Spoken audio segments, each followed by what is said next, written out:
Kahit hindi ko man birthday, araw-araw pa rin ako nagpapasalamat kay Lord dahil naririnig niya ang mga panalangin ko, lalong-lalo na para kay Jan. At syempre sa family ko at sa mga mahal ko sa buhay. Good morning! For today's video nga pala, samahan niyo ako dahil pupunta tayo ngayon sa simbahan at syempre magpasalamat sa lahat ng bagay na mayroon tayo. Life is short. Sa dami ng mga nangyayari sa mundo ngayon, mas piliin na lang talaga natin ang maging masaya kaysa sa maging malungkot. Kailangan laging positive lang sa buhay. And ito nga na nga ay ready na ako sa aking for today's outfit and for today's look. At syempre, ito rin ang outfit ng aking anak. So medyo match kami dito ng color, no? Kasi nga magpapapicture kami after namin magsimba.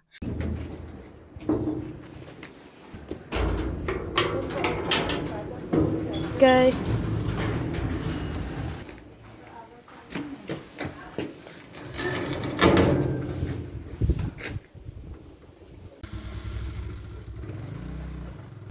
At dito nga kami nag-short kasi City Mall kaya para naman kahit papano ay malamig-lamig sa pakiramdam. Pero okay lang kasi medyo magalom nga ngayon so hindi siya talagang mainit. Pero dito lang pa rin kami dumaan ng anak ko para makasakay ng e-trike sa main road. Nag-charge kami ah.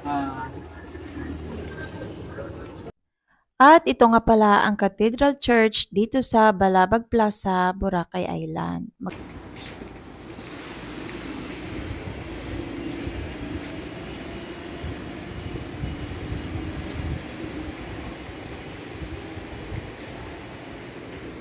Let's go inside.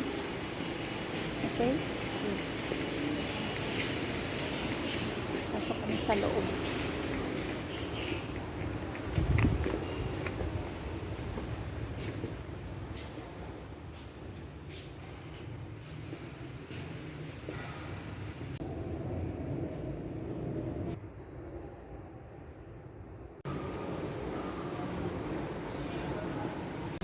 We are going to the mall now, okay? Agad nga kami nakasakay ng e-trike papuntang the mall at pansin nyo naman itong buhok ko ay nililipad-lipad ng hangin dahil napakalakas talaga guys ng hangin dito ngayon sa Boracay gawa nga ng may bagyo tayo ngayon. At hindi nga rin pala kalayuan ang the mall dito sa Balabag Plaza. Thank you.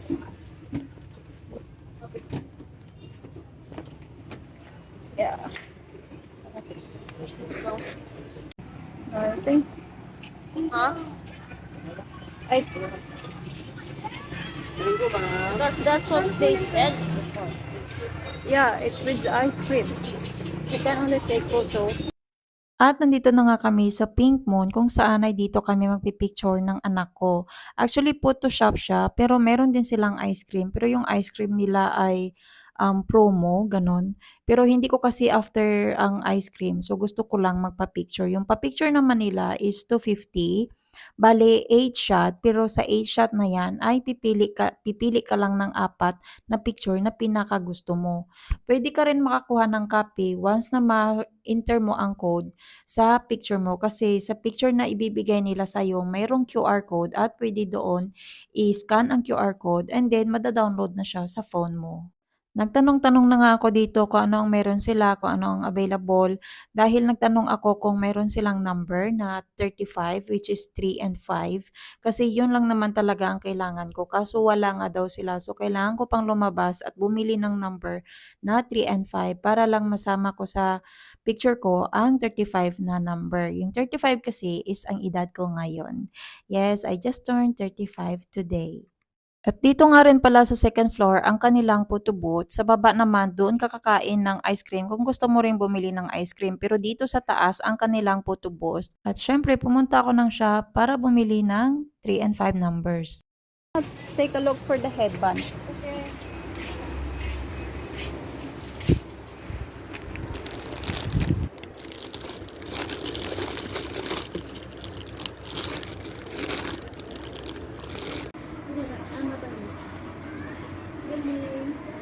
Like this. So, for the photo booth.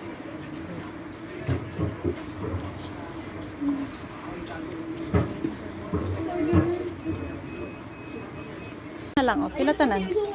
Nina, 180.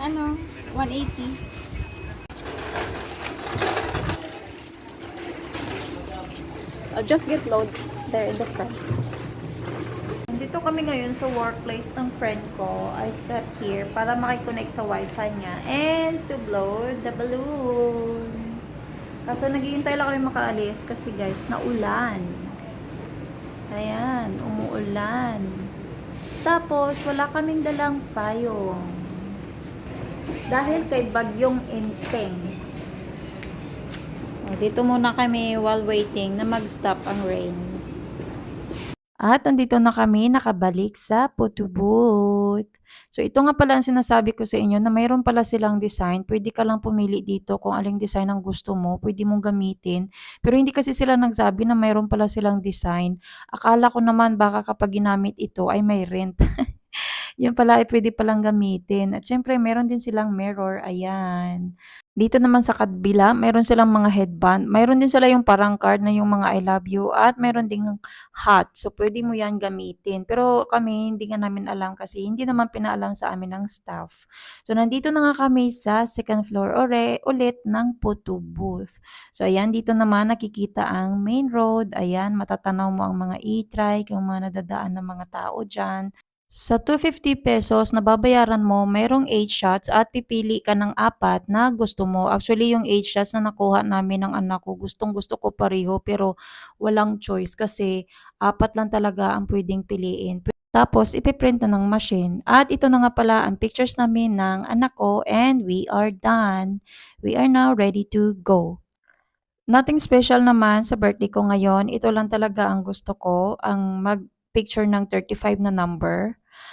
Tapos hindi na nga sana ako maghahanda. Pero si Jan, gusto ni Jan na maghanda ako kahit konti lang. Pero hindi na rin ako nagluto. Gawa ng ayaw niya rin ako magluto. So ang ginawa ko, nag-order na lang ako ng bilao set dito din sa Boracay na mga nagbibinta.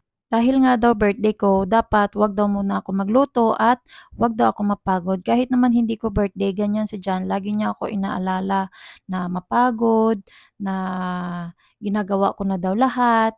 So, ganyan siya magpahalaga sa akin. Ngayon naman ay pasakay na kami ng e-trike, pauwi ng bahay.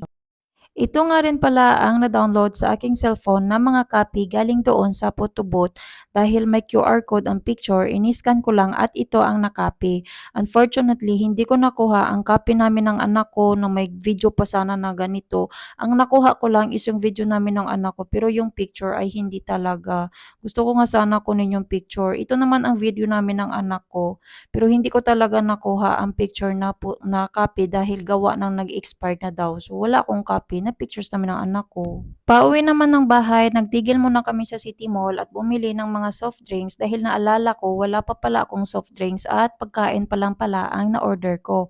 Kaya naman nilagay ko na agad sa ref para mas malamig kapag dumating na ang pagkain. At syempre, namili din ako ng baso, paper plate, at yung mga plastic fork and spoon. Alas 7 nga pala ang usapan namin na i-deliver ang pagkain.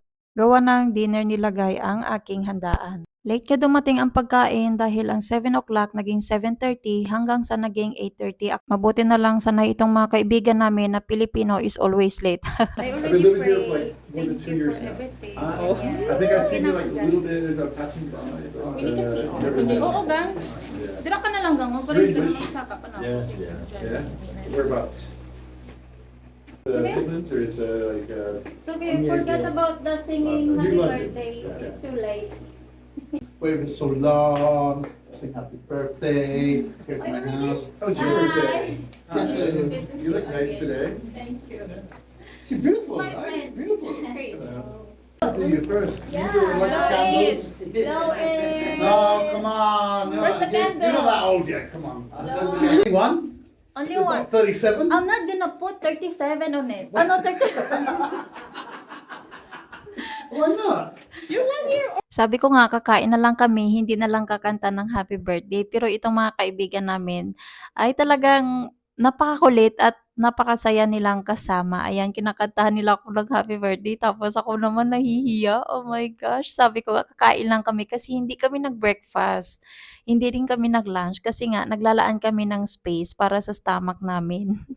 Tapos ito nga late dumating ang pagkain. Kaya ito, late tuloy ang pagkain namin. Pero thank you guys for singing a happy birthday to me. I love you all guys.